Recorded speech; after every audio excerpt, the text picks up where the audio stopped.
This is global illumination interpolated, and with a minimum of 3, I think, and a maximum of 40.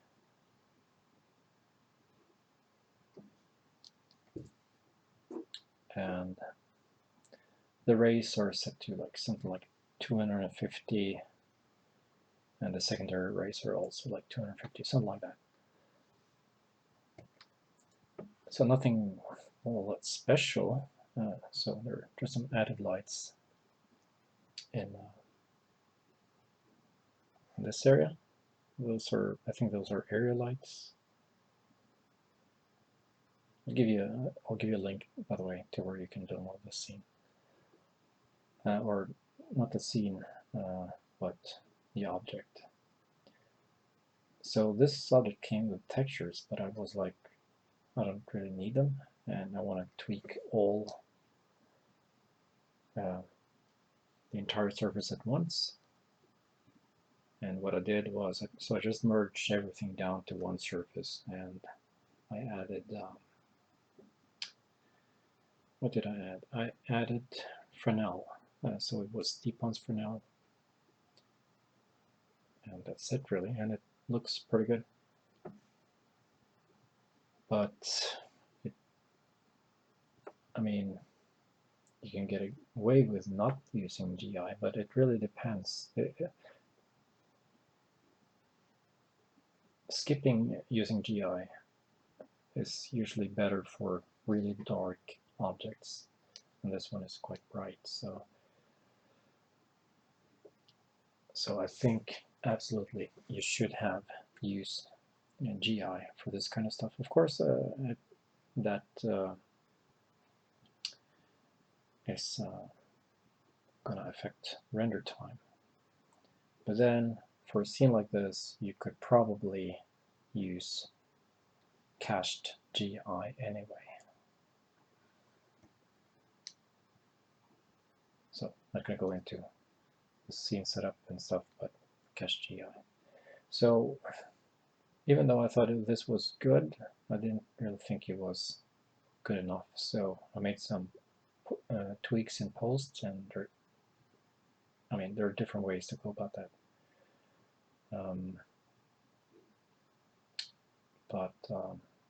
For example, I've used Fox tone mapping earlier on, which is not quite the way to go about it, I guess. But what you do is,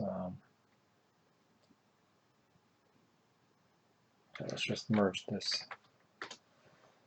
So what you do is you go for a mode 8-bit, and then you say 32-bit, and then you say 8-bit again. And what that will do is it will give you this HDR conversion.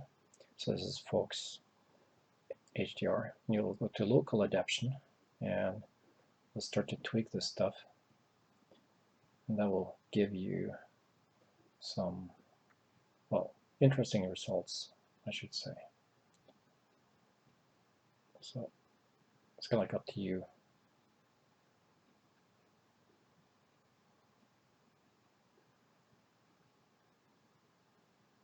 How you go about that, but as you can see, there are quite a lot of options here in regards to that.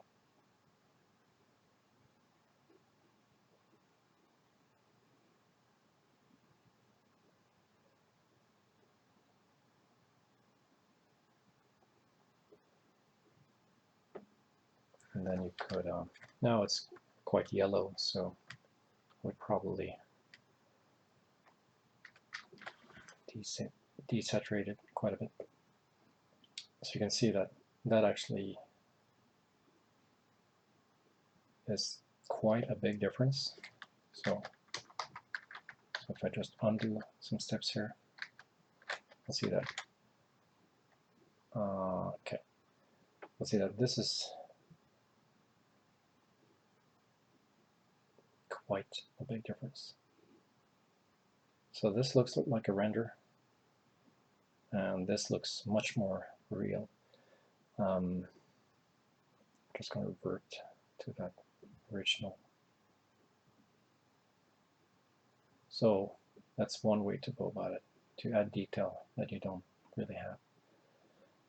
I'm not going. Yeah, it really depends. You have to like just work on the tweaking really, and of course adding fake bloom and all that stuff.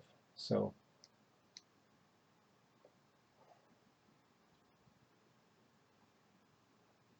there's a quite big difference when it comes to the output render from LightWave to this being tweaked in post. I also recommend rendering it at high resolution. This is rendered in 5K actually.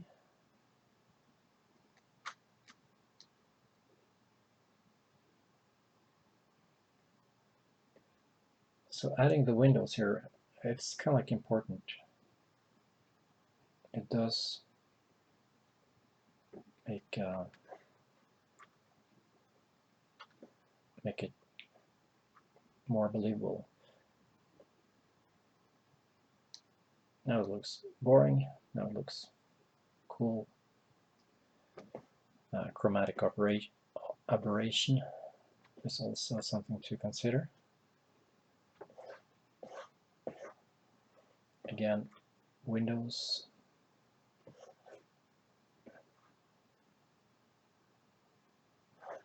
Overall, I thought that the lighter rendered actually kicked this pretty nicely.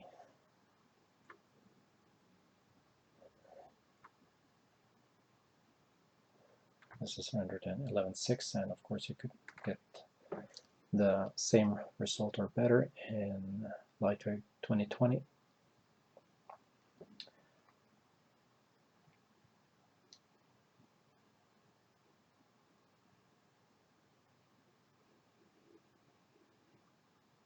Could go with lens distortion as well.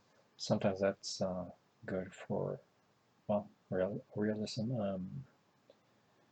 By the way, anti-aliasing used in this one was anti-aliasing of 4 or 3, so not all that much. But again, it depends what you're going to use it, how are you going to use it, if you're going to use denoising in a video editor. If you're going to scale it down, in this case, the idea was to scale it down to from 5K to 4K, because LightWave doesn't really anti-alias thin lines very well, so that's why I went with 5K.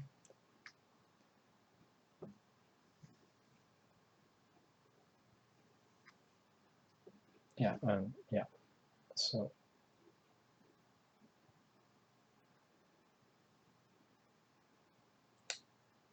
there's also settings in the render tab, but I did, and layout in the render tab, but I didn't really do all too much with those settings. Shading samples is usually set to around 20.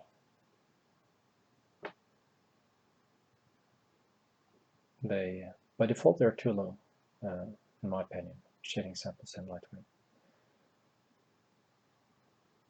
You will also, I mean, if you don't mess with or tweak the shading samples, then what's going to happen is that you're going to have noise, and then you need to compensate the noise using anti-aliasing, and you're going to get even higher render times. So do have a look at that shading samples and LightWave for all your scenes.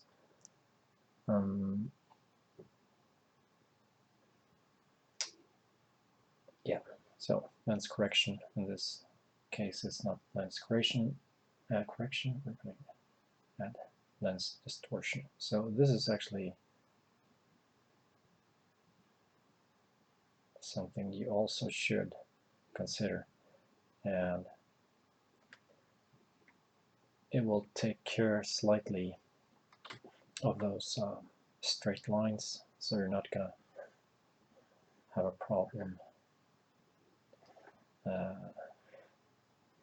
You're going to have less of a flicker problem for straight lines on an HD TV or 4K TV. but that's really something that you would do in post.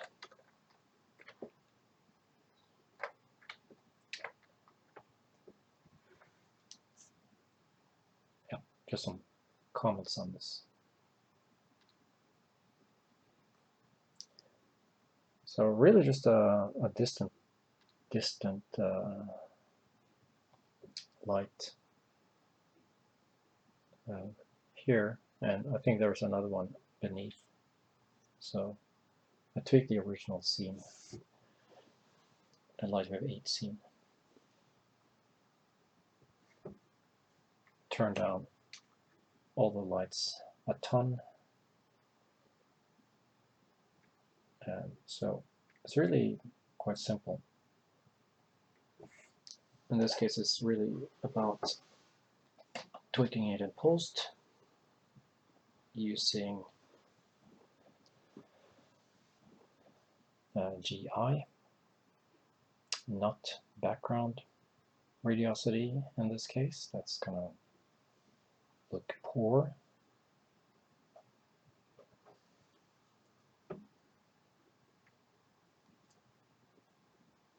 Yeah, I'll leave it at this, and I mean there are so many things to talk about when it comes to a render, especially like this, but yeah, I'll leave it at that. And again, just add detail, and that's going to make it all more believable. So small details will always make it more believable. And also a high-res render.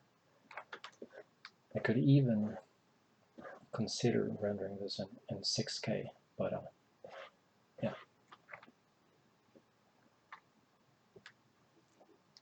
For a render like this, it's a heavy scene, and it's going to take 30 minutes for one frame. So I mean, do you want to do that or not? I thought it was worth it. In this case, I did not use cached GI, so I guess I could get the render time down to 20 minutes at least, and that's with an AMD 1700. So if you have an AMD 3900, that should be twice as fast. So I would say it's absolutely acceptable for this kind of quality.